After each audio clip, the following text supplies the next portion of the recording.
This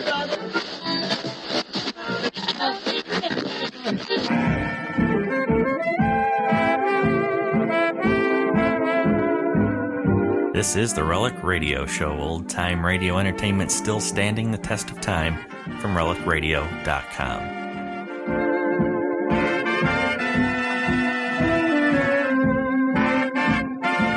This is the Relic Radio Show, 60 minutes of radio drama brought to you every Tuesday, which you can support by visiting relicradio.com, clicking on the donate link, or visiting donate.relicradio.com. We've got some downloadable sets for certain donation amounts.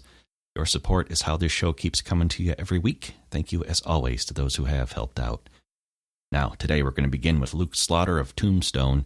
We'll hear Duel on the Trail, his story from February 23rd, 1958. After that, it's The Whistler and Gateway to Danger, his story from February 26th, 1945.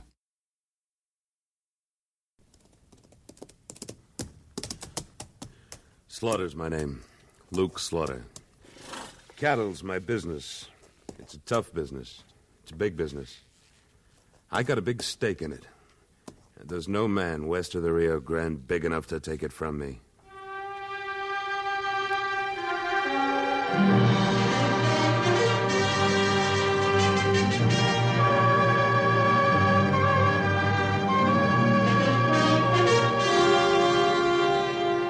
Luke Slaughter of Tombstone.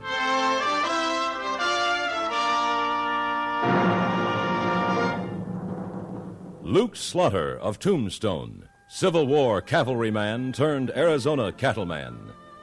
Across the territory from Yuma to Fort Defiance, from Flagstaff to the Huachucas, and below the border through Chihuahua and Sonora, his name was respected, or feared, depending on which side of the law you were on. Man of vision, man of legend, Luke Slaughter of Tombstone. It was a long, hot ride to Laredo. The last day I pushed it hard, eating dust all the way. I didn't know if I'd be in time or not. But when I rode up to the cantina in town and went inside, I saw I was. Barely in time. The two of them were sitting at a corner table. From the sound of it, the deal was just about closed. Over, Wilkins. Me and my boys will bring that herd up across the border for you in good shape. Well, I hope so, Hancock. The association's pretty worried about all the trouble we've had on these drives before. Excuse me, gents. You Ben Wilkins? Why, yes. President of the Cattlemen's Association? Yes, that's right. I don't think I know you. Look, mister, we're talking business. That's why I'm here, Hancock. How come you know my name? Wilkins, I understand you're aiming to bring a herd of cattle up from Mexico into Texas. Well, what's that to you? You're missing a good bet. Why don't you drive them west, to Arizona? Arizona? That's right. Haven't you heard about the new mines opening up around Tombstone? Everybody and his brother's headed out there, and they all gotta eat. That means a good market for beef. A lot better price than you get around here. He's crazy, Wilkins. That's too far to drive a herd. Hell, it's sure too dangerous anyway. Why, there's banditos, rustlers, even Indians, maybe. I took a herd out there last month. There wasn't near enough to take care of all those beef-eating miners. I'll drive your herd out there for you, for a percentage. Now, you just shut that big mouth of yours, mister, whoever you are. I'm the one drives Wilkins' herds, wherever they go. Oh. Wilkins, you can't afford Jess Hancock anymore. No, What do you mean? The last herd he brought across the border for you. How many did he, lose along the way? Why, 43 head. Could have happened to anyone. Banditos, that's what it was. Mexican bandits, huh? Here's a bill of sale. Might interest you, Wilkins. Seems last week a rancher named Hollister bought 43 head in good faith. Paid for 'em proper. Man who sold 'em was Jess Hancock. What? That's a lie. Take a look, Wilkins. That Hancock signature? Why, it sure is. Nobody's gonna accuse me of rustling. Don't try it, Hancock. I can kick that gun out of your hand before you get it loose from the holster. You just try it, mister. You convinced, Hancock? Who are you, mister? Slaughter. Luke Slaughter. Oh, I've heard of you, Mr. Slaughter, but I didn't know you was in these parts. You don't have to mister me, Wilkins. Just Slaughter's good enough. Hancock, the association's going to hear about this. If those are the same 43 You head, got no proof. We'll see about that. Slaughter, you said Arizona, huh? A lot of hungry miners in Tombstone. Bigger price, huh? Half again as much. Meet me back here in an hour. You got yourself a job. I'll be here, Wilkins. You hear me, Slaughter? I don't care what your reputation is. You ain't gonna beat me out of this. I'll stop you. Here I am, Hancock. And now's as good a time as any. Go ahead. Yeah, you can talk mighty tall with my gun laying there on the floor. Oh, yeah.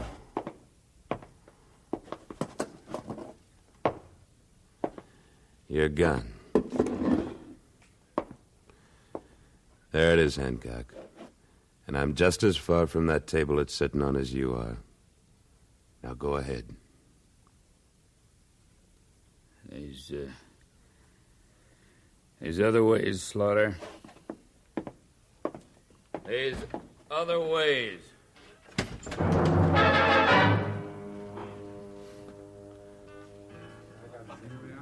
Now, look, Slaughter, when you signed for this job, you guaranteed me 6 good trail hands. Well, I didn't know you were just going to pick 'em cold out of the bar here. What's the difference, Wilkins? If they're not good hands now, they will be by the time we get to Tombstone. I'll see to that. Yeah, I guess you will. How many you got so far? 2 Mexican boys who know the country pretty well, and a cook. It still leaves you 3 shy. I'll get 'em. Say, mister, your name's Slaughter? Yeah, Mine's Rusty. I hear you're looking for trail hands. maybe. You ever been to Tombstone? Not with a herd. Didn't know anybody had. This'll be the second. But I've been almost every place else you can take a herd, I guess. Dodge City, Cheyenne, the Panhandle, you name it. All right, I'll take you. You the one that's hiring, mister? That's right. But you look a little old for the drive I've got in mind. Tombstone's a long way. Don't worry about that, none. I'll keep up. What's your name? They call me Wichita. All right, Wichita, you're on.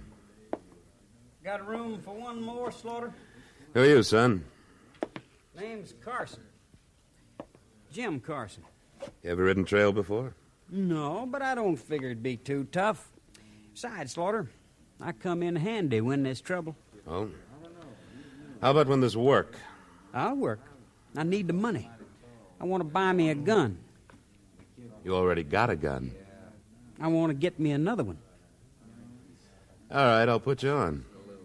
You say your name was Jimmy? It's not Jimmy, it's Jim. I don't like being called Jimmy. Go get your stuff together, Jimmy.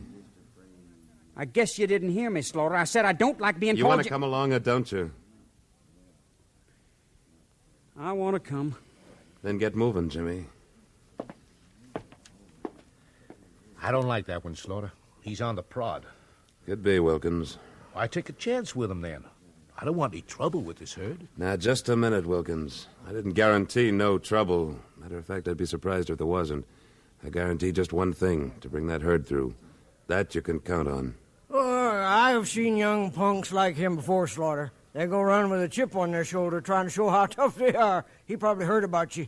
What about me, Wichita? Well, no offense. You got a kind of reputation, that's all. Punk like that, sooner or later, he'll probably want to find out how tough you are. Maybe. I heard him shooting off his mouth at the bar earlier about how he'd gunned down a couple of men here and there. Oh? I bet he's awful green on the trail, though. You can show him the ropes, Rusty. Maybe the trail will take some of the toughness out of him. Anyway, I need what men we can get. He goes with us. You're the boss. Where are we heading from here? Delgado, little town below the border. That's where we pick up the herd. When we leaving? As soon as we saddle up. Tonight? Yeah, we should be able to hit the trail with the cattle tomorrow afternoon. Make a few miles toward Tombstone before dark. Well, what's the hurry? There's a man named Jess Hancock wouldn't mind making a little trouble for me. I want that herd all in one piece. To start with, anyway.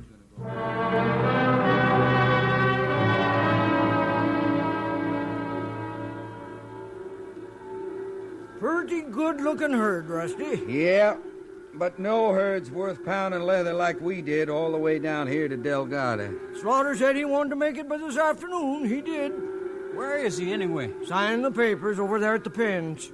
I don't see why we can't hang around town tonight, leave in the morning. Well, why not take it up with the boss? Here he comes. You think you're pretty funny, don't you, Wichita?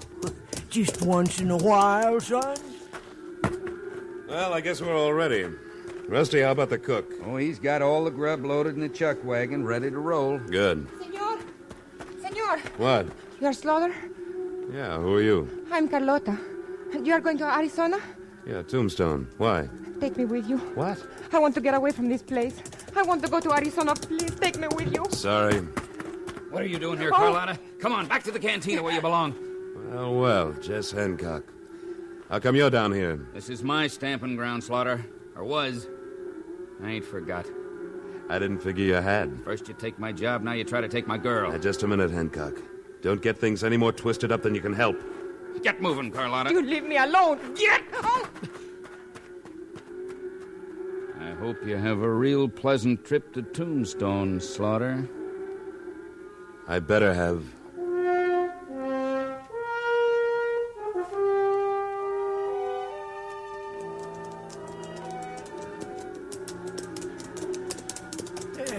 Getting pretty dark, Slaughter.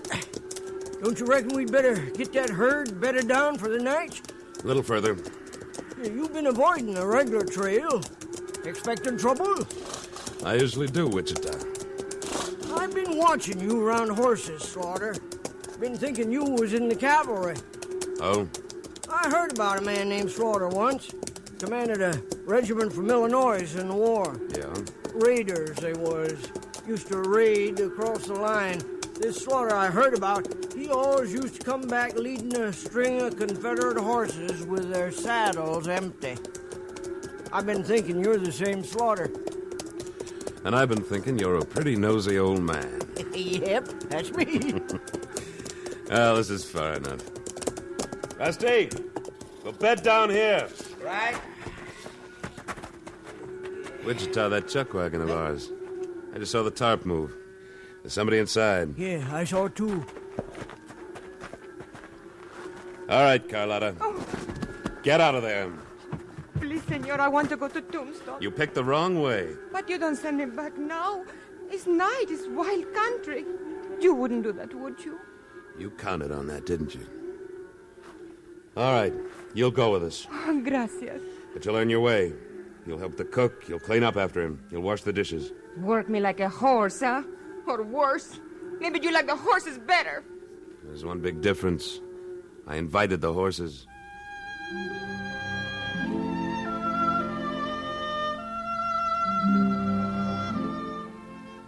After we bedded down the herd, the cook wrestled up some grub. Carlotta was plenty sullen, but she worked. Jimmy kept eyeing her, so I figured I'd better put him on night herd. I turned in around midnight. Everything was peaceful. But it didn't stay that way very long. Slaughter, you hear that? Yeah, where'd they come from? Well, I don't know, but it's got the herd riled up. There they go. They're stampeding, Slaughter. They're stampeding.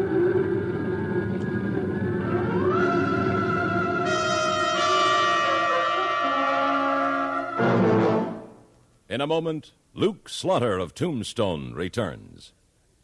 Somebody ought to set Jack Benny straight about how to make a movie, because he's at it again.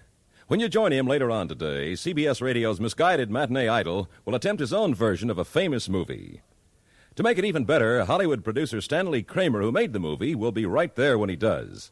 For a hilarious example of how not to make a motion picture, hear The Jack Benny Show later today on most of these same stations. Henry Morgan and Mitch Miller will be around following Jack Benny. Henry Morgan is host on the fast and funny guessing game, Says Who. His star-studded panel of experts spark one laugh after another as they try to identify memory-teasing mystery voices.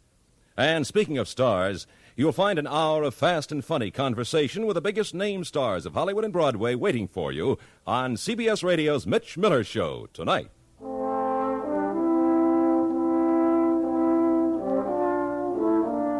And now, Act Two of William N. Robeson's production of Luke Slaughter of Tombstone.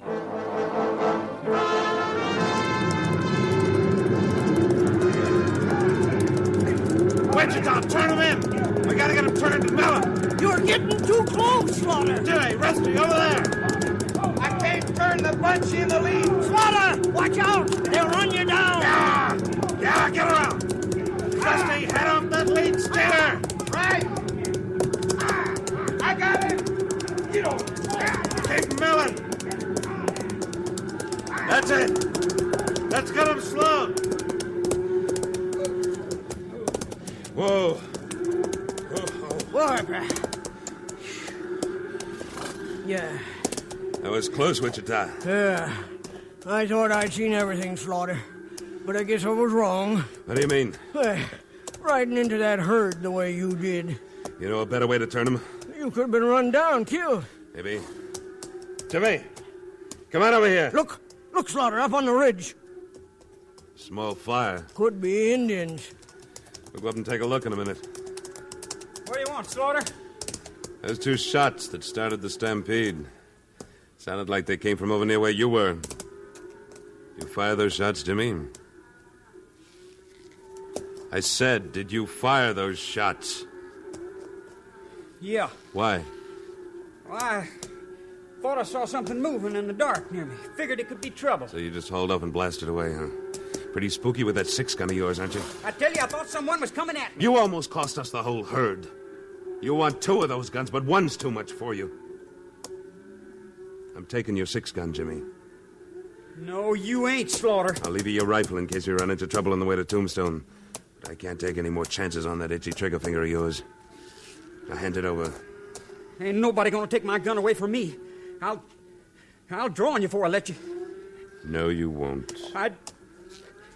Maybe you ain't heard about them 2 men I gunned, Slaughter. Yeah, you was shooting off your mouth about it in the saloon, but I don't believe it, Jimmy. You never gunned a man. And you're not going to start now. Now hand it over. But first. Let's have it. All right. Now get back to the herd. Yeah, you've taken a lot away from that kid, Slaughter. First calling him Jimmy, and now taking his gun. I had no choice. Even so, you cut him up, and he won't forget it. You trying to be my conscience or something, Wichita? No, like you say, I'm just a nosy old man. Then let's go nose around that fire up on the ridge.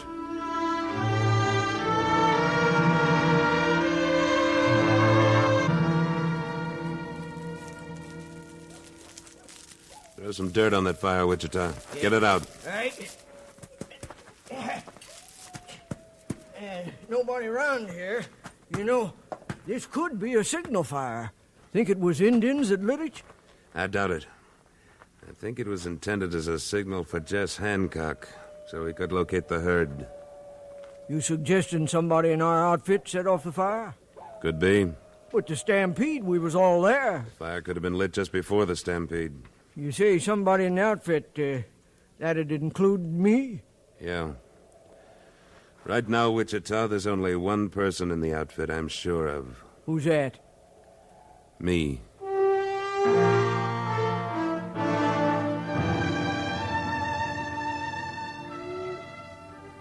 I tell you, I didn't start the fire, Slaughter. I wouldn't help Hancock. I told you I want to get away from him. I know that's what you told me, Carlotta. But you don't believe me. You think I'm still Hancock's girl. Why don't you trust me? Why don't you be nice to me, huh? Maybe I could be your muchacha. Sorry. Right now my job's riding herd on cattle, not women. Oh, you make me sick. You don't care about nobody but yourself. Is she right, Slaughter? What? Oh, Wichita. I might have known you'd be listening. Yep.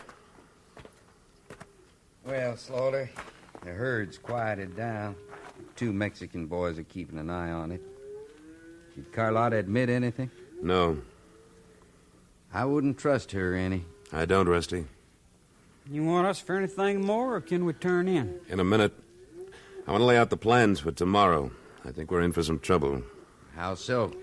We've got 2 possible routes through the country ahead, Rusty. Through a narrow pass or along the river bottom. The question is, which way to take the herd?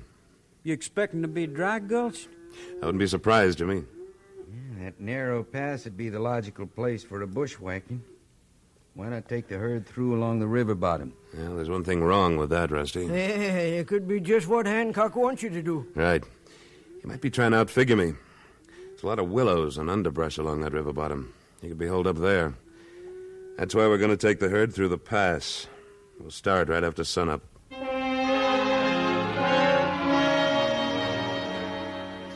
I didn't know if my bluff would work or not.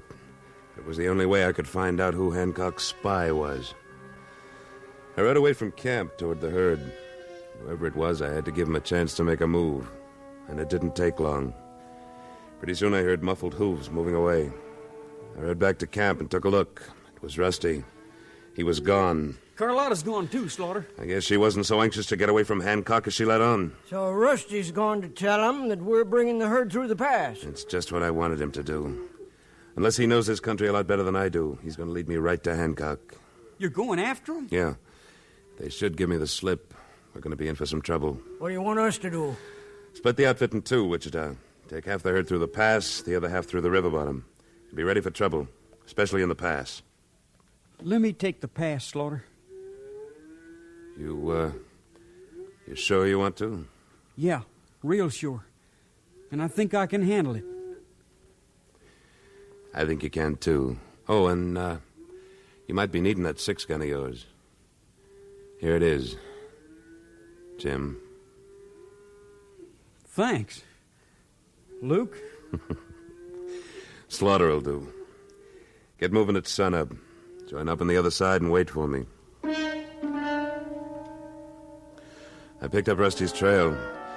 He was headed for the ridge between the pass and the river bottom. It was getting light when I reached a shortcut where I could gain some ground on him. But I gained too much. Just as I got back to the trail again, a horse came pounding around the bend carrying Rusty and Carlotta. He pulled up when he spotted me and shoved Carlotta off. Get off! Then I saw he'd been holding a gun on her. His slug burned my shirt as I dove at him. Slaughter, you... You all right, Carlotta? See, I think so. Rusty made me go with him. He was taking me back to Hancock. Slaughter. It came from those rocks up above there. Take cover. All right. Oh, I can't walk. My ankle is twisted. All right. I'll carry you. Get her up behind this rock. You'll be all right. There. Sit here. You'll be safe now. I was wrong about you, Slaughter. What do you mean? You do care about somebody beside yourself. Gracias. It's got to be Hancock up there in those rocks. Here, take my rifle and stay put. I'm going to try and circle around behind him. There was a big shoulder of rock above me and to my left. If I could get around that, I might be able to get behind Hancock if he didn't hear me coming. There he was, 20 yards away, his back to me. His gun in the holster so he could get a better handhold as he edged his way along the rocks. I holstered my own gun and stepped out into the clear. Hancock! Slaughter. Yeah. Here I am, Hancock. Now go ahead. Draw.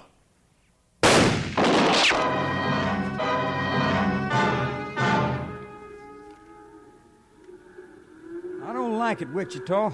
Slaughter should have been here by now. He'll be along, Jim. Well, maybe we ought to head up there and see if we can find him. He could be in trouble. He said wait for him here. Well, even so, maybe Here he is, coming up the draw. Carlotta's with him. Ain't that Rusty's horse that she's riding? Yeah. And Slaughter's leading another one. Uh-huh. With an empty saddle. Heard all right? Yeah, all in one piece, no trouble. But looks like you had some. A little. That horse you're leading, is it Hancock's? It was. I knew you could outdraw him. Matter of fact, the draw was about even. But how come you... Jim, you got a couple of things to learn. It isn't getting your gun out of your holster that's the most important thing. It's what you do with it once it's out. Uh-huh. You figure Hancock was after the herd or after Carlotta? I didn't take time to ask him, Wichita.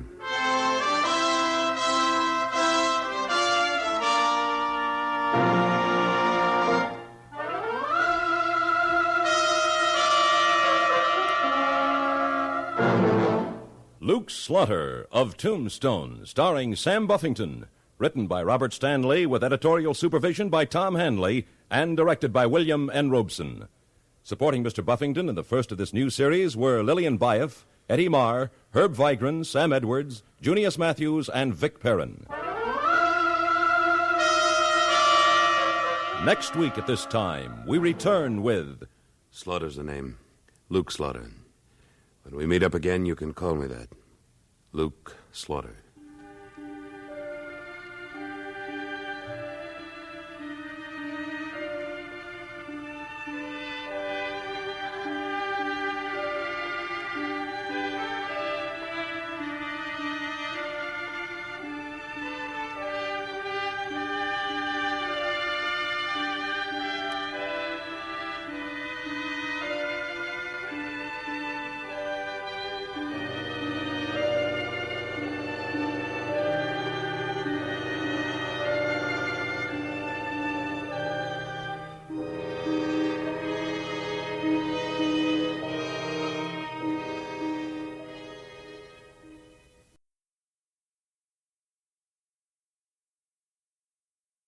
Signal gasoline.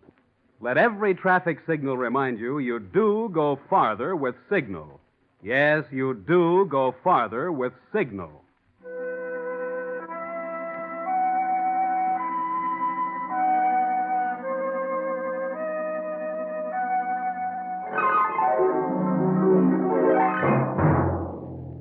The Signal Oil Company and your neighborhood Signal dealer bring you another curious story by The Whistler. Tonight, Gateway to Danger.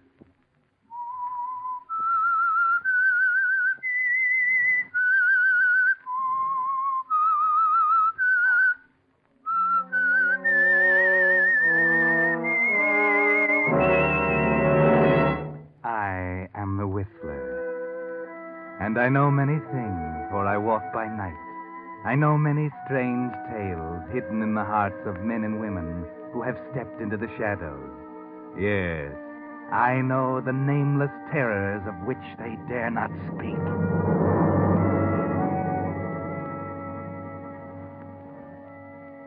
It's too bad, in a way, that old Horatio Alger isn't grinding out dime novels anymore, because he could have grabbed off another bestseller for himself by simply writing the story of Eddie Vincent, up to a point, of course. For Eddie was a real rags-to-riches success story, born in a charity ward, selling papers on the streets while the other kids were playing ball and going to the movies. Yes, he came from the wrong side of the tracks, but from the first, everyone knew he was going places. The only trouble was that he didn't care how, so long as he got there. There were mumblings in the senior class at high school when he picked off the prize scholarship to college. The same mumblings that echoed through the anterooms later in law school. But no matter, Eddie Vincent had arrived. Right-hand man to the district attorney. Yes, it was a thrill at first, sitting in with Ryan on all the big cases. But after a few years of it, he began once again to feel that itch he couldn't scratch. The opportunist without the opportunity. Well, breaks don't grow on trees, Eddie. Sometimes you have to make the breaks yourself. Yes, spend a few months on it. Give it a lot of thought. Then maybe, for example, on a particularly foggy night at the prison across the bay, you might have a stroke of luck. Hey, what do you think?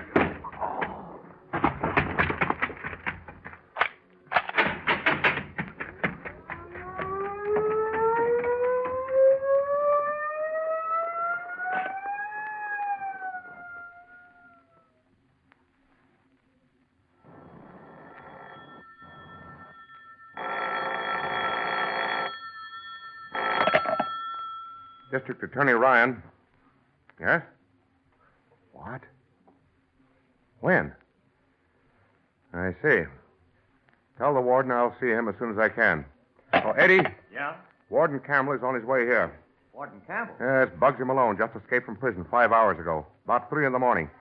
Check with headquarters and tell Lieutenant Connolly I want a detail of 5 men. Yes, sir. 5 men. Where do you want them assigned? I'll tell Sergeant Gregg to put a man at every entrance to the building. No one is to be admitted without appointment. Call me if there are any questions. You're being pretty careful, Chief. Yes, I know. Maybe I'm flattering myself, Eddie. He's probably forgotten all about me by now. Malone? Yeah. Let's see, it's more than 10 years since I last saw him. I had your job then, and Bugsy Malone almost lost it for me. Oh, I guess you don't remember. I think I remember the headlines. He had a protection racket or something? Yes, and we never could pin him down. He's the cleverest criminal I ever tackled. We never would have nailed him except for one bad mistake. Oh? What was that? He figured he could beat any kind of a rap, even murder. It finally got so he didn't stop at breaking windows and tossing acid when his customers refused to pay up. I see. But before we were through, we had him on 5 first-degree counts. Huh. A 6th-grade schoolboy could have pulled a death sentence out of the average jury. That's what almost lost me my job. What? I sold out, you see. You did what? There was nothing else to do. Malone had this whole town terrified, including the jury. So I sold out for manslaughter. 15 years. He's tried to escape twice, and that got him 10 more. A guy like that ought to know better. I don't know. Looks like he made it this time, just as he promised. He promised?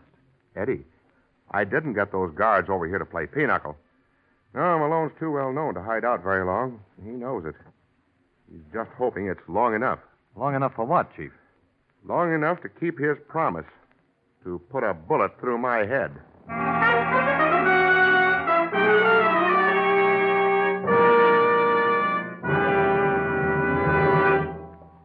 With a prologue of tonight's story, Gateway to Danger, the Signal Oil Company brings you another of the strange tales of the Whistler. Now, before the story continues, here are 2 timely tips for making your ration gasoline go farther. When you start your car these cold mornings, don't race the motor. Even though your car is standing still, a racing motor burns up as much gasoline as a car traveling 60 miles an hour. And secondly, be sure you're using the gasoline that gives you the maximum miles per gallon. Now, if you think I mean Signal gasoline, you're right, and for 2 good reasons. For years, Western drivers who have kept a careful record of their gasoline mileage have found they actually do go farther with Signal gasoline. But that's only the half of it.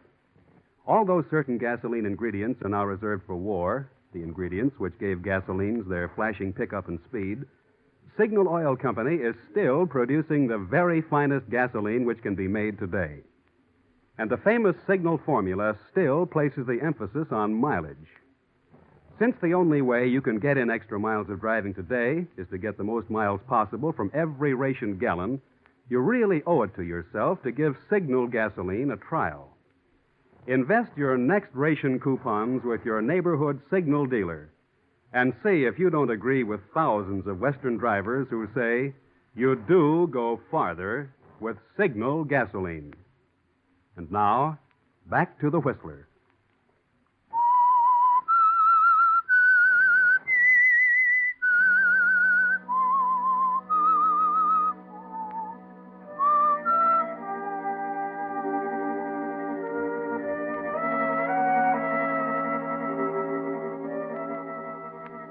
So, Bugsy Malone is back in circulation again, after 10 long years in prison. It looks like a clean break, too clean almost, as if it were tailor-made by someone on the outside. There are still no leads the next night at 10 o'clock, when Eddie finally says goodnight to the DA and starts home. Just for a change, he takes the long way, a lonely road leading through the hills above the city.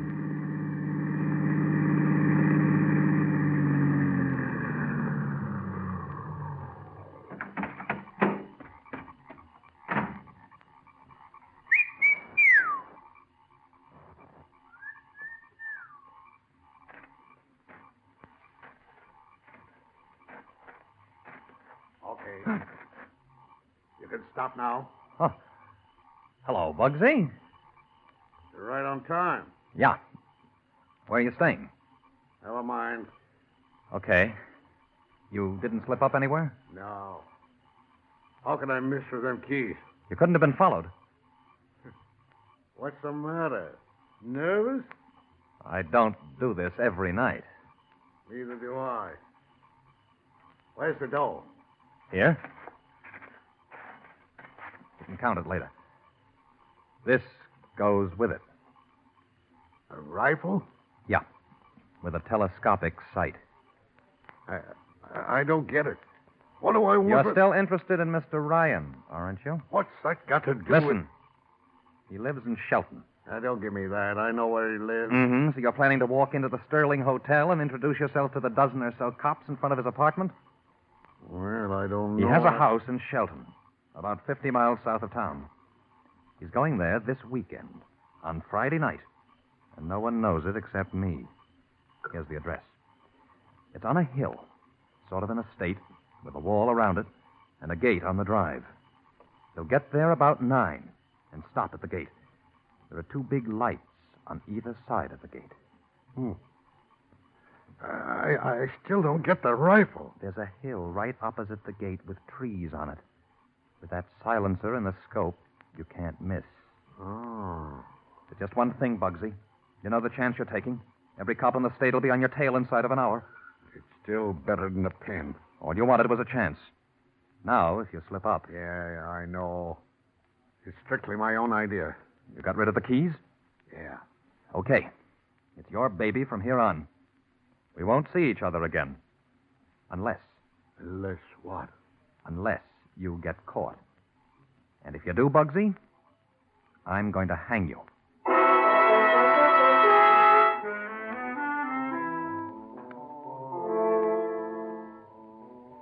That's right, Eddie. Sometimes you have to make the breaks yourself. The DA's done a good job. Been in there pitching for 10 years now. Good for perhaps 10 more. And that's too long for you, isn't it? Too long when you begin to feel that old itch again. That urge to climb up there where the real money is. And there's plenty up there for a smart DA. One smart enough to inherit the job, for instance. You can see it now. Ryan's car pulling out of the darkness into the circle of light at the gate. He gets out, fumbles with the lock for a second, right under the light like a duck on a pond. The faint whine of a bullet. And you're the district attorney. Yes, Saturday morning the headlines will scream. They'll swear you in and you'll promise the suckers you won't rest until the assassin sits in the death cell. As a curtain raiser, it'll be made to order, won't it? You've tried not to think of it during the week. But now that Friday, the day of days, has arrived, your mind wanders in spite of yourself. You had to get out of cell block 7 first, and there was no other way. Now, assuming it was an inside job to go... Eddie. Huh? I'm sorry, Chief. Have you something on your mind? No. Please go on. You were saying you talked to Campbell at the prison. Yes. It was an inside job, and I don't mean inside the prison. What? The key to his whole plan was his escape from cell block 7. You remember the Myers case several months ago? Yes, Chief. There were some keys presented in evidence. The same keys, oddly enough, that Malone used in his escape. Well, what do you mean those keys were returned? Someone could have had them duplicated. Someone on the police force, perhaps, or even someone in this office. Oh, but why? I don't know, but I intend to find out. The police can take care of Malone as far as I'm concerned. I'm vastly more interested in the man who had those keys made. Well, it's still a theory, of course. Far more likely some guard at the prison. Yeah, maybe. Oh, by the way, Eddie, we're leaving at 7 tonight. We? What do you mean? Now, don't get the wrong idea, Mr. Vincent. I'm not afraid. It just takes 2 to open my gate. Gate? What? Yeah, that's a fact. It's on the blink. You see, it has a bar you have to lift. You're kidding. Yes, maybe I am, but that's true about the gate. Seriously, Eddie, I want you with me in case something breaks over the weekend. But, you see, I've already arranged for one of the men. I'm sorry, Eddie. You'll have to cancel whatever plans you had. Well, I can't, Chief. Say, what's the matter with you? I really don't know. Very well, and we leave at 7. Well, I'm expecting an important call from Lieutenant Connolly. If he calls, tell him I'll be back late this afternoon. I'll tell Miss Quinn. Think I'll go out for a little lunch. Yeah, good idea. You look like you need it.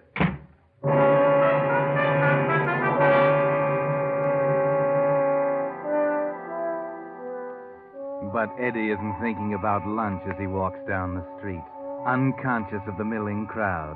No, his mind is on other things. It's funny, isn't it, how you can spend 6 months building a beautiful house of cards, only to have them fall flat in a split second.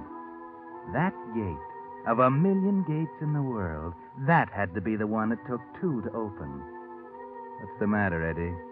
You still might pull it off if Bugsy hits the right one, and if that locksmith detail doesn't happen to hit the little man on Shannon Street who did it for you. No, you've got to stop it. Find Bugsy and... But where? He's gone. You said goodbye to him for good. It's too late. Got to be another way. Wait a minute. What about the car? That's it. Ryan's car, up in the public garage. Hello, George. Hello, Mr. Vincent. How's the garage business? Oh, okay. The DA's car in? Sure, second car down. There you are, Eddie. No one around. Take off the gas cap. Take out that pound of sugar you bought at the grocery store. Now the sugar goes in the gas tank. It'll take about 10 blocks for that sugar to hit the carburetor. And at 7:30 in the evening, it ought to be easy to persuade the DA to wait until Saturday.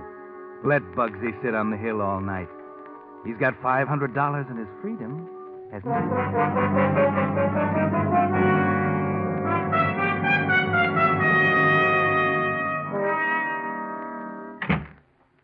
Lieutenant Conley called yet? No, not a word, Chief. What time is it?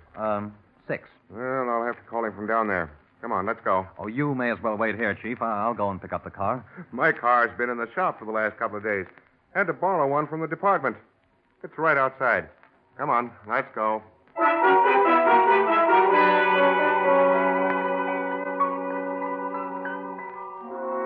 You should have known it wouldn't work, Eddie. It was too simple. Too many ways out of it.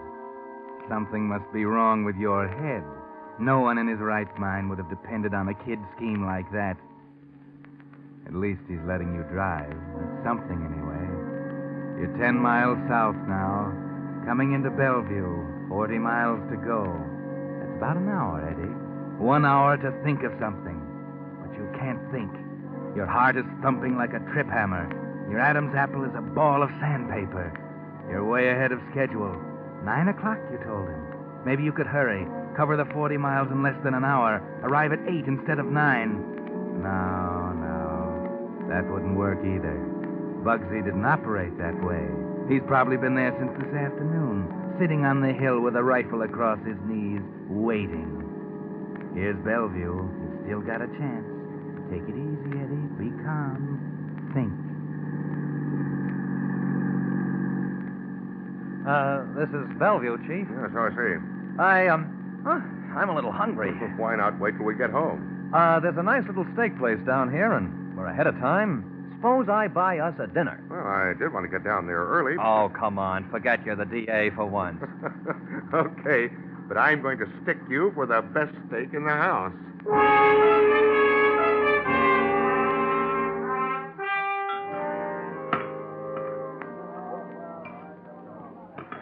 There you are, Mr. Ryan. I'll be back in just a second.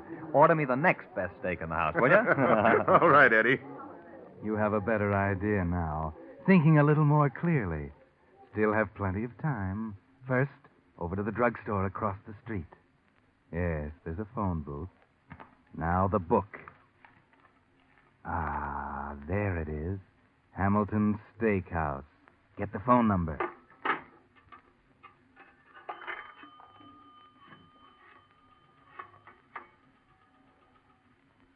Hello? Hello, headquarters? Give me Lieutenant Connolly. Not there? Okay, Lieutenant McCrae, then. Hello, McCrae. This is Eddie Vincent. I'm having dinner with the DA in Bellevue. It's a place called Hamilton's Steakhouse. The phone is Washington 15401. Yeah, thought I'd let you know. Okay, got it? Yeah, we'll be here for a half hour at least. Right. Now, wait a couple of minutes, Eddie. Let it settle. That's it. Plenty of time. Okay, now.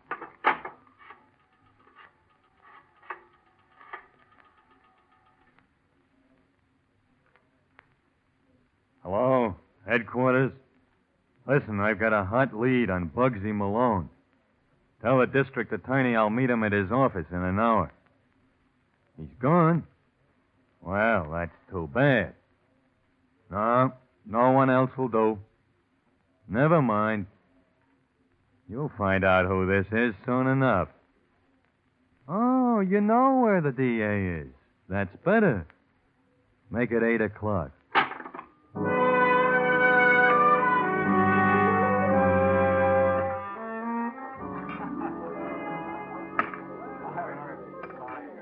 Well, Eddie, you took your time. Your steak's getting cold. Oh, I thought I'd better check with headquarters. Nothing doing yet. Smart boy. Did you leave the number? Yep. You know, Eddie, I wouldn't be surprised to see you district attorney someday.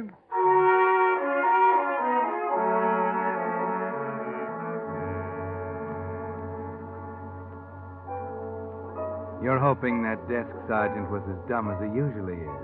It might be embarrassing if they traced that call. But it's 5 minutes now. 10 minutes.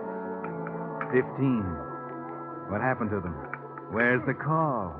He's finishing his pie now. There isn't much more time. Oh, I feel better, Eddie. Come on. You can finish that cigarette in the car. Oh, what about another cup of coffee? Oh, we'll have some when we get there. Oh, waitress, Yes, sir. how much do we owe? That'll be, $3.85. No, this is mine, Chief. Thanks. Now you only owe me 6 lunches. Okay, let's get out of here. Oh, by the way, Eddie, I meant to ask you, why did you make that phone call across the street? Oh, we all do, sir. Huh? Our phone's been out of order all day.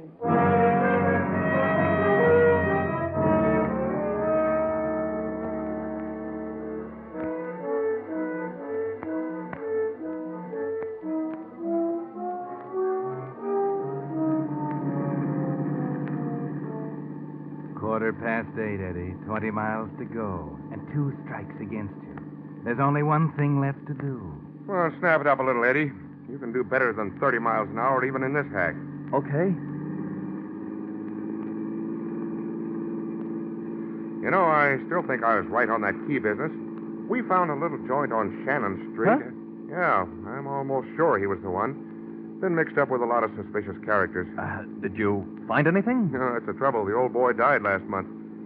The warden still swears the guards are all okay. Naturally. What else can he do? Yes, I know. Monday, I'm going to make a thorough check on every man who had access to that evidence. Good idea. Oh, What's the matter? my stomach. Hey, look out, Eddie. Look out, you're going off the road. Give me that wheel.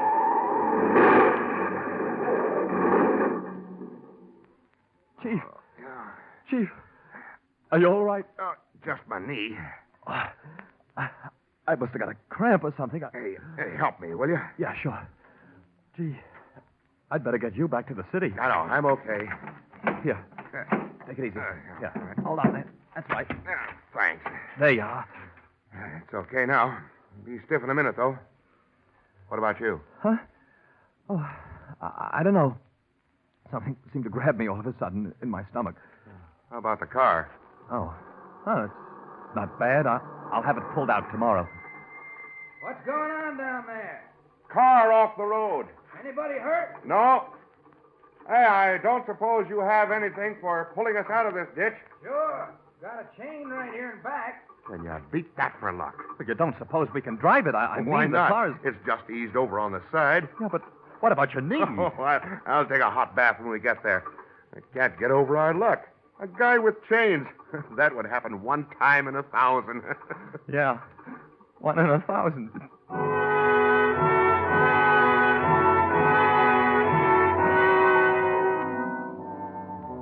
Three strikes. You're out, Eddie.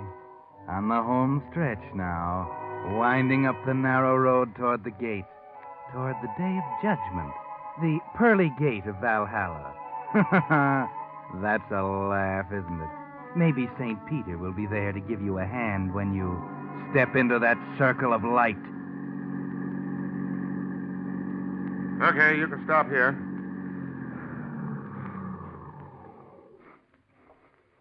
Come on. I'll show you how the Ryan Gate operates. What's the matter? You're as white as a sheet. I don't know. I guess it's my stomach. Oh, I'll fix you up when we get inside. I can't move. Come on, snap out of it, Vincent. You're acting like a baby. Oh, I'm not. Here, come on, I'll give you a hand. Thanks. There you are. Now, I'll go over behind that pillar and raise the bar. You go up there and pull the pin when I say so. No, no. Shut up. I'm going to slug you in a minute if you don't get hold of yourself. Now, pull that pin when I tell you. 13 steps to the gate latch, Eddie. Not even a chaplain to see you off. But Bugsy sees you now in the telescope sight. He's just the right distance to aim, but not quite close enough to recognize you. A good shot, too. Probably has a nice, solid rest for that rifle, with the center of the gate right where the telescope sight lines cross. Here we are, Eddie. He's squeezing the trigger slowly now. 1 second more.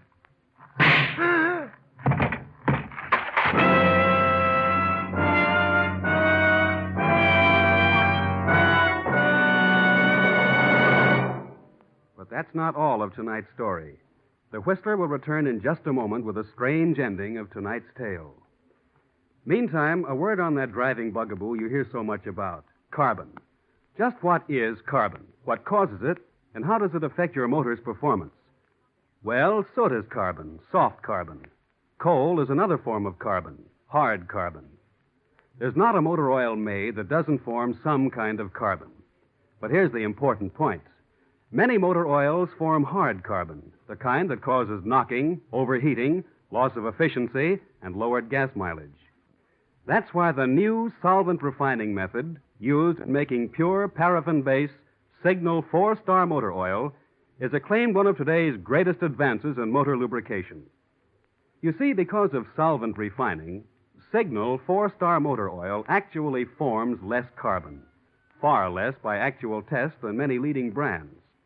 And because it's soft, soot-like carbon, it tends to blow out with exhaust gases, keeping your motor cleaner, running better. Today, when gas is rationed and motors have to last through the duration, this extra efficiency you get from a clean motor is more important to you than ever. More reason than ever for making your next oil change a change for the better. A change to solvent-refined Signal 4-Star motor oil. And now, back to the Whistler.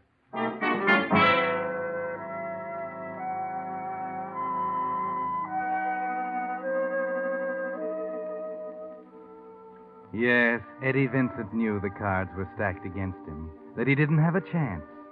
The gate that took 2 to open, the borrowed car, the telephone out of order as if someone did it on purpose, the desperate lunge into the ditch, only to have a car happen by just in time to keep him moving inexorably toward his appointment at the gate. No, Eddie didn't have a chance, and he knew it as he walked toward the gate latch, into the circle of light, and into Bugsy's sights. He was waiting for it, his mind frozen into a stupor, his legs moving like those of a mechanical robot. The sharp report, a blinding flash of light across his consciousness, a cold hand on his heart. That was all. District Attorney Ryan is still behind the stone pillar, working at the gate lever when...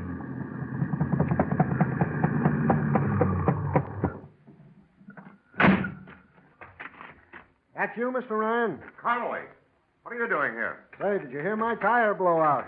Scared me to death. What's the matter? That's Bugsy Malone. What? We cornered him this afternoon. I've been trying to get you since 8 o'clock. Well, where is he? In the morgue. He reached for a gun. Good.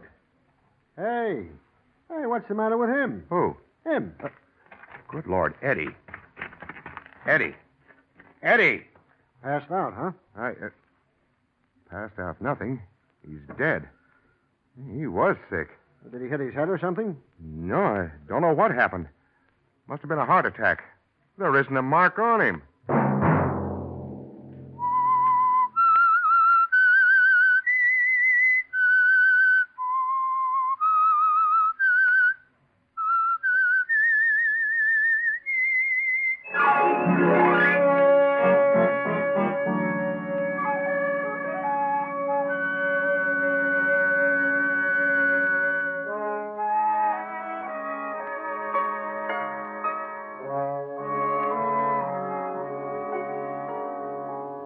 Next Monday at 9 o'clock, the Whistler will bring you another strange tale.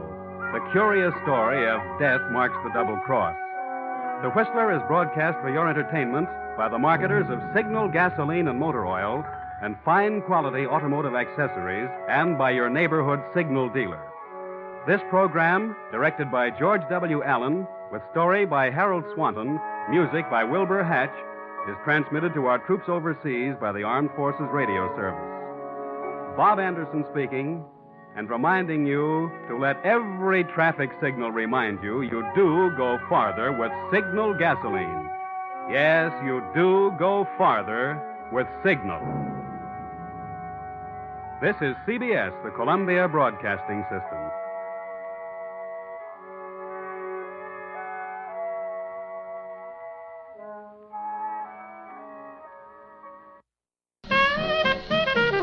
That's it for the Relic Radio Show for this week. I hope you enjoyed today's selections. If you want to find more from Luke Slaughter of Tombstone, The Whistler, past episodes of this show and all the others, visit relicradio.com. Got thousands of episodes to listen to there and a shoutcast stream. And as always, thank you for those who have helped support us. And thanks for joining me this week. Be back next Tuesday with another hour of the Relic Radio Show.